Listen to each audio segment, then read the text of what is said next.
C'est l'histoire d'un jeune homme qui se fait enlever, puis se fait transformer en margouillat pour, pour lutter contre des légendes urbaines locales, style grand-mère Cal, tout ça.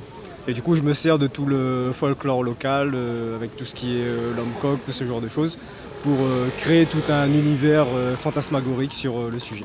En fait, à la base, c'était venu d'une blague quand j'étais dans une ancienne association. On s'était demandé ce que ça pourrait donner un shonen sur La Réunion. Et du coup, on a eu l'idée du petit lézard en savate qui se baladait, tout ça, pour combattre des légendes ou ce genre de choses. Mais c'était pas plus que ça à la base. C'est juste à force de faire des recherches, tout ça, que j'ai vraiment étoffé tout un univers et au final, c'est devenu ce que c'est aujourd'hui. Alors, je sais pas si c'est une facilité pour donner aux jeunes envie de lire, mais disons que le format est plus attractif que les autres en fait. Parce que le truc, c'est que généralement, les mangas sont adaptés en animé, et les jeunes, c'est plus les animés qu'ils vont voir dans un premier temps.